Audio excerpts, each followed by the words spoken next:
태아면 피부과 최현주 원장입니다. 안녕하세요. 저는 프로필 성형외과 원장 정재호입니다. 임신 중에는 호르몬의 변화가 많기 때문에 피부에 여러 가지 변화가 많이 생겨요. 대표적인 게 색소 침착이라는 건데, 우리 임산부들의 거의 배를 보면 배에 이렇게 불러왔을 때 그 가운데 세로로 우리 임신선이라는 흑선이 생기고, 자기가 갖고 있던 주근기가 진해진다든지 없던 기미가 나타난다든지, 이런 기미 때문에 고민하시는 임산부들 많거든요. 또 겨드랑이나 유륜이나 이렇게 외음부에 색깔이 짙어져서 여기 왜 그래요? 이렇게 좀 검게 변하거든요. 이런 색소 침착이 많이 생기고요. 또 우리 목에 이렇게 만져지는 쥐젖이라는 게 있는데, 이게 임신 중에 많이 생겨요. 이게 정상적으로 생기는 변화 중에 하나입니다. 그리고 또 대표적인 거, 임신 선조라고 하는, 임신 중기에서 말기에 가면 체중이 불면서 그 엉덩이나 배에 이렇게 튼살이 많이 생기잖아요. 그런 변화. 그 다음에 손톱, 발톱도 얇아져서 잘 부스러지고, 그 다음에 혈관 확장증도 생기고, 땀도 또 많이 나고, 이런 여러 가지 그 피부 변화들이 생깁니다, 임신 중에는. 아이를 갖기 전에 받을 때보다는 좀 한정이 돼요. 사실 거의 대부분의 레이저 시술은 받을 수 있어요. 하지만 통증이 동반하는 레이저 시술은 저는 권하지 않습니다.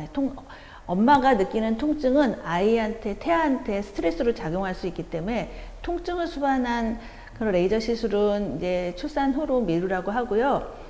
또 관리 중에 그 전자기파를 이용한 고주파랑 아니면 전기를 이용한 전기영동 시술법, 이런 것들은 유해성이 있다고 직접적인 증거는 없지만 그래도 안전성을 보장할 수 없기 때문에 그런 피부 관리는 피하도록 하고요. 대신에 이제 초음파를 이용한 피부 관리는 안전하기 때문에 초음파를 이용한 피부 관리는 저는 권하고 있습니다. 첫 번째, 안전한 거. 그 다음에 꾸준한 거. 그 다음에 기본적인 거. 이런 거를 하라고 권해요. 그래서 안전한 거는 조그만한 자극에도 임산부들은 반응을 하거든요. 그러니까 평소에는 생기지 않았던 알레르기나 그 접촉 피부염도 더 많이 생겨서, 괜히 우리 임산부들한테 좋은 화장품 이래서 광고야 입소문 이런 거에 괜히 현혹돼서 많은 걸 쓰지 않는 거를 더 권해요. 그러니까 자기가 평소에 쓰던 그런 화장품들을 쓰는 게 좋지, 새로운 거, 좋은 거, 이런 것들을 사용하게 되면 예민해졌던 피부에 이런 거를 알레르기로 더 반응할 수 있고, 그렇게 혹시 알레르기 접촉 피부염이 생기면 사실 또 치료하는데 이 임산부들은 함부로 치료를 못하기 때문에 치료가 좀 더디될 수 있어서, 오히려 좋다고 소문이 난 거 이것저것 쓰는 거를 저는 권하지 않습니다. 그래서 우리가 피부 관리의 가장 기본이 클렌징, 보습을 위한 히알루론산 앰플, 그 다음에 자외선 차단제, 이런 걸 꼭 사용하게 하고, 그 다음에 가능하면 수분팩이나 콜라겐 팩을 자주 해서 우리 피부에 수분을 많이 주는 이런 기본적인 관리를 할 거를 제일 많이 권합니다. 대개 출산하시고 나서 신체 변화가 많이 오죠. 극비하는 출산 후 우울증까지, 산후 우울증까지 생길 수가 있는데, 제일 먼저는 이제 몸이 좀 불어난 거. 그래서 수술하고 나서는 단백질 섭취를 자주 하면서 유산소 운동이나 근력 운동을 해야 되는 건 당연한데, 또 하나 문제가 되는 게 이제 출산 후에 가슴이 처지는 거죠.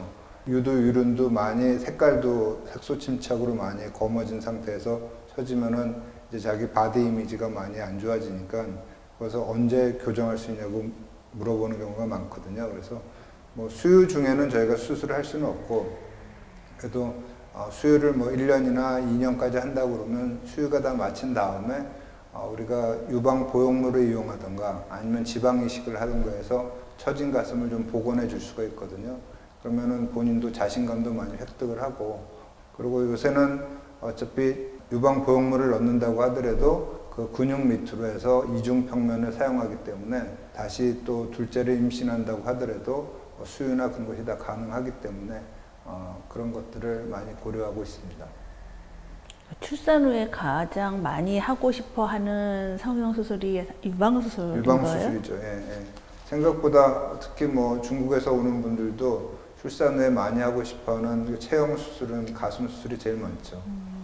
저희 피부과는 사실 출산 후에 제일 많이 하는 고민이 아까 말한 튼살이에요. 그래서 이 튼살이 한번 생기면 생겨서 약간의 희끗한 은빛색의 약간 위축된 선을 많이 남기는데 튼살 아마 다들 갖고 있으실 거예요.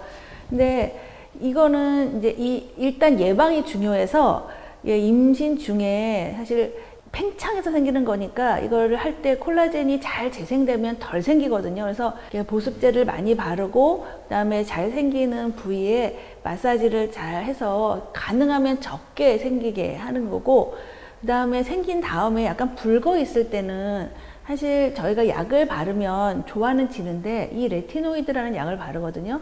이 레티노이드는 임산부들은 못 바르게 돼 있어요. 그러니까 출산하고 난 다음에는 이제 그 다음에는 바르게 하거든요. 근데 그리고 그래도 이제 마사지나 보습제를 많이 바르고 해서 이 튼살을 가능하면 흉터를 적게 남게 하는, 사실 피부과에서는 튼살이 가장 큰 문제이긴 해요. 근데 그 레티노이드는 저기 수유 중에도 못 바를 거예요. 예, 수유 중에도 못 바르요. 그래서 항상 수유 중이나 우리가 임신 중이나는 가능한 그 약을 피해야 될 그 레티노이드 자체가 강한 약이기 때문에. 사실은 레티노이드를 발라서 임산부나 태아에 유해한 효과가 있었다라는 보고는 없어요, 아직까지.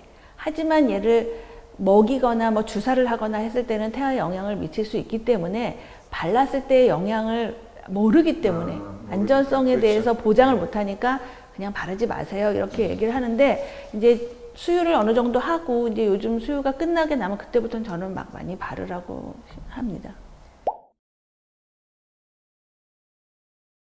일단 임신 중에 할 수 있는 피부 관리는 기본적인 보습 관리, 그 다음에 자외선 차단, 이거를 가장 중요하게 생각합니다. 이 이유는 색소 침착이 잘 생기니까 자외선 차단을 잘 해줘야 되고, 또 그런 손상된 피부가 회복이 되기 위해서는 보습이 가장 중요하기 때문에 보습에 신경을 써야 됩니다.